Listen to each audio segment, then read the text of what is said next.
In 1956, in a quiet corner of the United States, the government burned books, not fiction, not manifestos, scientific papers, research journals, medical experiments, the writings of one man. They didn't just arrest him, they erased him, page by page, word by word, ashes in the wind, silence in the textbooks. But who was he? Not a dictator, not a terrorist, a psychoanalyst, a student of Freud, a man obsessed with life energy, sexual repression, and the invisible forces shaping the human soul. A man who believed that if you could unlock what was buried in the body, you could liberate the mind. He was called brilliant, then insane, then criminal, until finally even his name was scorched from public memory.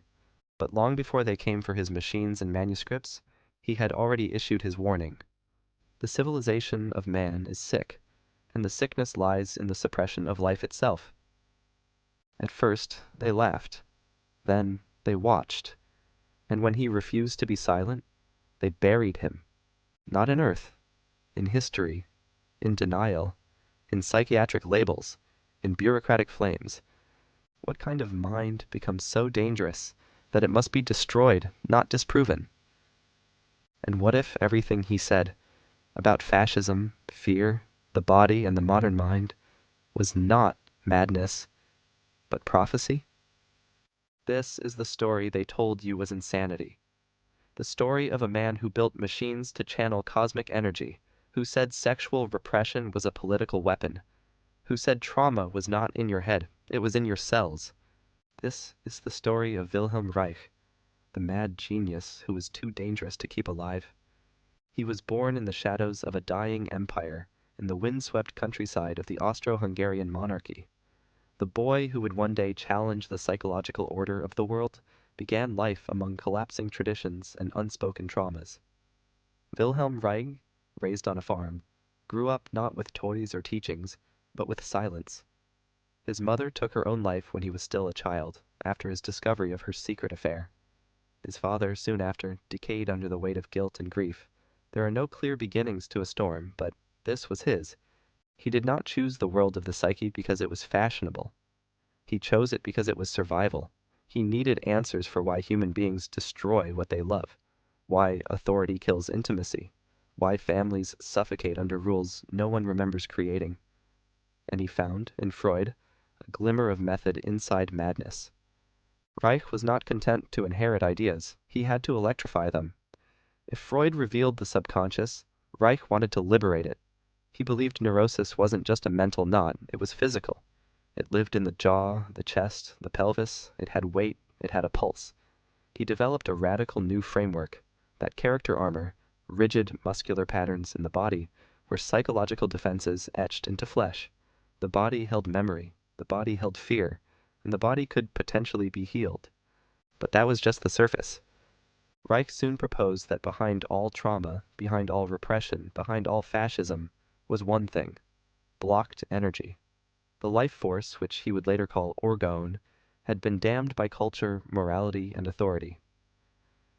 In his mind, every symptom of a sick society, war, hate, sexual dysfunction, authoritarian control, was the result of our failure to flow, a failure to feel, a failure to vibrate. He believed this energy was cosmic, universal, primordial, and that we were once in tune with it. But now, we were frozen, armored, civilized into decay. Freud had warned him. The other analysts distanced themselves, but Reich couldn't stop, not because he wanted to be controversial, but because he couldn't unsee what he'd uncovered. He was no longer playing within the boundaries of psychology. He was tearing the whole frame apart. He began treating patients not just with talk, but with breathwork, movement, touch. He called it vegetotherapy, a practice aimed at releasing the blocked energy within the body. When patients cried, screamed, convulsed, he saw not disorder, but healing, a return to aliveness, a reawakening of the organism's natural rhythm. The psychological community was disturbed, not just by his methods, but by his certainty, his hunger, his refusal to ask permission. And all the while, Reich watched the world inch closer to war. He saw in Hitler's rise not just political error, but psychological revelation. He believed fascism wasn't enforced, it was invited, cultivated, made possible by a deeply repressed, emotionally starved population that had forgotten how to feel, how to love, how to say no. He saw authoritarianism not as a system, but as a symptom of widespread psychological sickness. Reich tried to warn his colleagues, but they looked at him like he'd gone too far, like he was blending politics with therapy, metaphysics with biology, rebellion with research. They didn't want that kind of heat, but Reich couldn't unsee it. And soon, he wouldn't be treating private patients, he would be trying to treat civilization itself. Reich watched the world descend into mechanized terror. He watched Europe rip itself apart under the banners of flags and fears, and he saw something others didn't. He didn't just see dictators, he saw the collective trauma that allowed them to rise. In 1933, the same year Hitler seized power, Reich published a book that would define the fracture between him and the world. Forever. The Mass Psychology of Fascism. It was not a political book, not in the way people expected. It was psychological warfare, not against the regime, but against the very soil that nourished it. The emotionally stunted, sexually repressed, authority-worshipping masses. He wrote that fascism wasn't imposed, it was expressed. That people, in their confusion and inner emptiness, wanted submission. That they clung to rigid ideologies and iron-fisted rulers because they were terrified of freedom. Freedom required feeling, and feeling was dangerous. He said something else, something that would make him a permanent enemy of institutions for decades to come. There is no political revolution without a sexual revolution. To Reich, liberation had nothing to do with left or right. It was not a party, it was not a theory. It was a biological impulse. He believed that children raised under shame, fear, and moralistic suppression would grow into adults ripe for manipulation. Adults who confused obedience for morality, control for order, violence for strength. He wrote that the authoritarian family was the factory of fascism, that if you break a child's body early enough, they will spend their lives trying to obey systems that destroy them. And he didn't just mean that metaphorically. He meant literally. The inability to breathe deeply, to feel pleasure without guilt, to say no without fear. These were not personality quirks, they were political liabilities.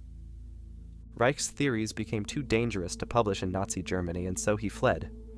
First to Scandinavia, then to America. But his mission was no longer about theory, it was about survival. Not his, but humanity's. In America, he redoubled his efforts. He built laboratories, began experiments, and dedicated himself to isolating and understanding the very energy he believed pulsed through the universe, and through the human body. He called it orgone, a blue, glowing, ether-like life force.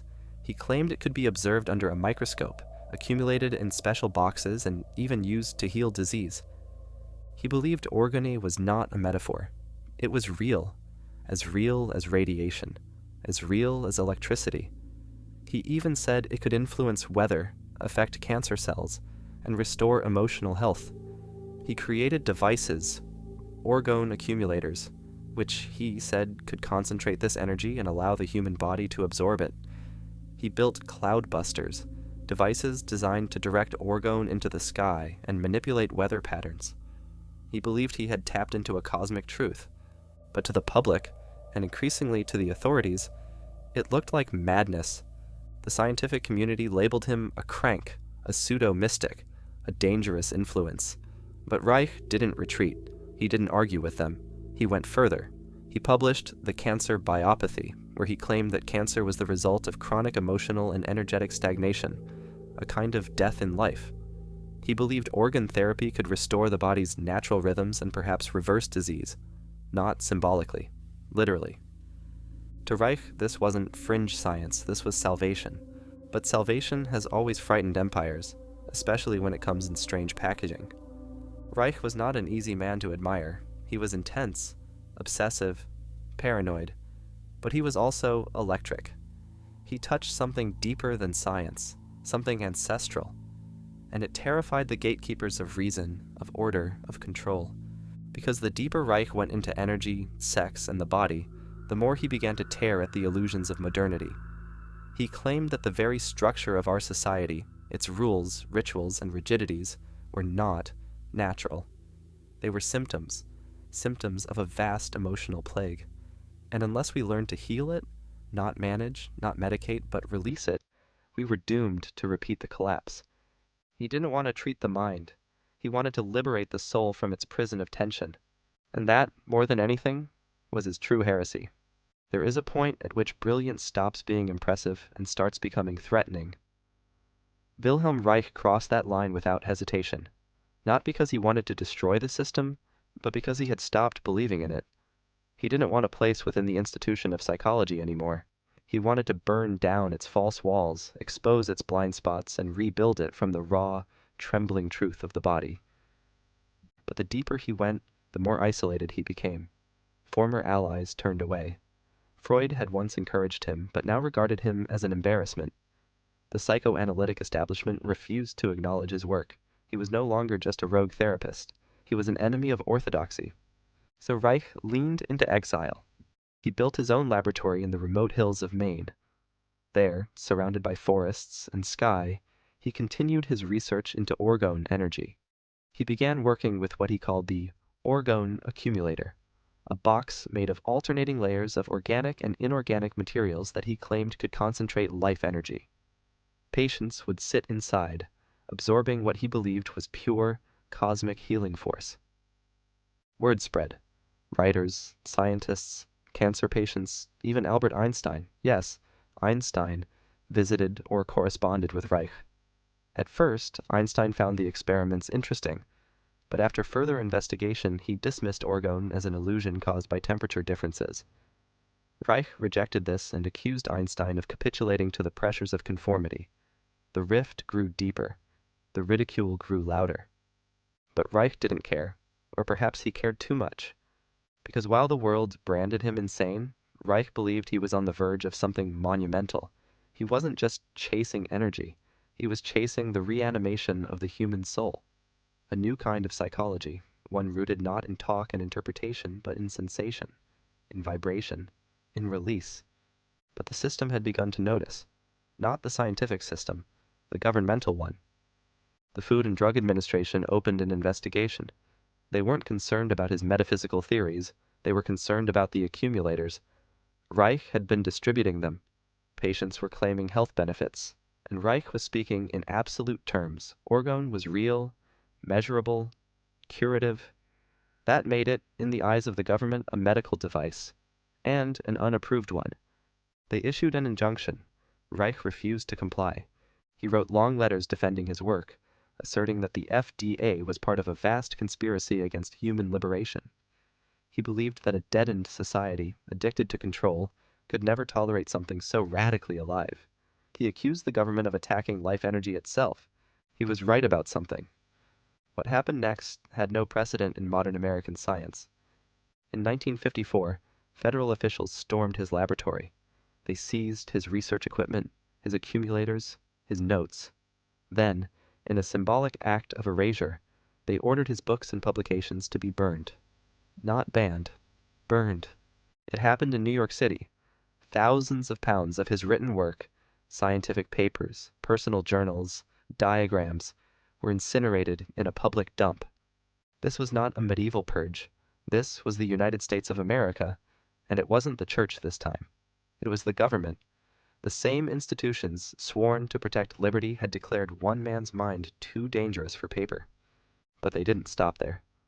In 1956, Reich was sentenced to prison for violating the injunction. He wasn't charged with harming anyone. He wasn't accused of fraud. He had refused to stop distributing his energy boxes. That was enough. He was sent to Lewisburg Federal Penitentiary for 2 years. He died there, alone. Heart failure, officially. But something else broke first. Something far more vital than the heart. His body was buried quietly in the cold Maine soil. A simple grave. A muted ending to a life that burned too hot for the world to handle. But the flames they used to destroy him, they didn't consume the questions. They only made them louder. They called him delusional, unstable, obsessed. And maybe he was. But what if obsession was the only appropriate response to a society sleepwalking toward its own disintegration? Wilhelm Reich spent his life screaming into the void about energy, about repression, about the silent violence we inflict on ourselves in the name of order. He was dismissed, discredited, and erased. But decades after his death, his warnings echo louder than ever. Because everything Reich predicted is happening. We live in a world more emotionally detached than ever before. Touch is rare. Eye contact feels dangerous. Bodies are scanned, filtered, medicated, but rarely felt. Children are still raised in systems that prioritize obedience over authenticity. We are still conditioned to sit still, suppress the wildness, apologize for our impulses. We still confuse submission with maturity. And the sickness he described, that quiet, suffocating internal deadness, has become normalized. Numbness is now a baseline. Burnout is a badge. Loneliness is epidemic. Depression is skyrocketing. Anxiety is embedded in the culture like background radiation. Was Reich mad, or was he early? Modern trauma research, somatic psychology, and body-based therapies are now rediscovering what Reich tried to shout into the world nearly a century ago, that the body holds memory, that trauma lives in the nervous system, that healing doesn't just come from understanding your past, but from releasing it physically, emotionally, cellularly. Practices like breathwork, somatic experiencing, polyvagal theory, and even psychedelic-assisted therapy all point toward the same realization, that talk alone is not enough, that healing is not intellectual, that aliveness must be restored, not just explained. And the idea that society itself is sick, that our systems are designed not to awaken but to contain, not to nurture but to numb, that's no longer fringe. That's becoming reality. Reich believed that when a person cannot feel their own body, they become susceptible to control. That if you interrupt someone's natural rhythm long enough, they will confuse their cage for a home. That repression wasn't just emotional, it was political. And what about the orgone? Even if we strip away the glowing blue energy fields and cloud-busting devices, what remains is a metaphor so potent it no longer feels like metaphor. Orgone was the word he gave to the life force, the natural pulse of the universe, the erotic, ecstatic current that moves through all living things. Other cultures called it chi, prana, mana, spirit. He called it energy. And the more you suppress it, he said, the sicker you become. That language may sound mystical, but today, science is rapidly unraveling the same truth through different terms: energy medicine, vibrational healing, quantum biology. The idea that the body is not just a mechanical system, but an energetic field is no longer absurd. It is frontier science. Even the weather manipulation, his infamous cloudbusters, have left a strange legacy. Farmers in the American Midwest quietly rented his devices for decades. His patents were studied by rogue physicists and fringe engineers. You'll find traces of Reich's influence in corners of natural medicine, consciousness research, and even alternative cancer therapy. His ideas were scattered like seeds. Not all of them grew. Some were bizarre, others dangerous, but some of them, many of them, are now blooming in the very soil that once tried to salt the earth. And isn't that the most dangerous thing of all? Not a man who was wrong, but a man who might have been right. They called him a madman. They burned his books. They buried his body. But Wilhelm Reich was never just a man. He was a mirror held up to a world that pretends to be sane while devouring itself from the inside out. He died in a prison cell, but that's not where they killed him. They killed him in the headlines. They killed him in the medical journals. They killed him in the silence that followed his name. And yet, something survived. Something unburnable. Because Reich wasn't dangerous because he was wrong. He was dangerous because he went too deep. He peeled back the thin skin of civilization and showed us what we'd rather not see. That the systems we worship are built on suppression. That the disease isn't out there, it's in here. He understood what most institutions never will. That you can't imprison life. You can chain a body, drug a mind, redact a document, but you cannot cage the pulse of the cosmos. You cannot legislate the scream of the soul. They thought they were punishing a man. What they were really trying to kill was a frequency, a wave, an awakening, and maybe Reich did lose control. Maybe he did spiral into paranoia, into obsession, into exile. But what does that say about the world? that the price of seeing too much is madness? What if it wasn't his mind that broke? What if it was reality itself, cracking under the weight of its own denial? This story doesn't end with Reich. It begins with us, because now we are the ones living in the system he warned us about. The armored society, the hollow citizens, the screens, the pills, the perfect masks. We are the ones being asked to trade vitality for security, pleasure for productivity, truth for obedience. And so we return to the question, what kind of genius becomes too dangerous to keep alive? The kind who tells you that you are not broken, that you are not insane, that the trembling in your chest is not weakness, but life trying to wake itself back up. Reich believed that inside every human being is a current waiting to be unblocked. That orgasm was not just sexual, it was cosmic. That emotion was not dysfunction, it was intelligence. That liberation was not a dream, it was a biological imperative. And for saying that out loud, they locked the door behind him and threw away the key. But we remember. We remember the burn marks. We remember the silence. We remember the man who tried to touch the sky with a metal box and a beating heart. We remember the mad genius who was too dangerous to keep alive.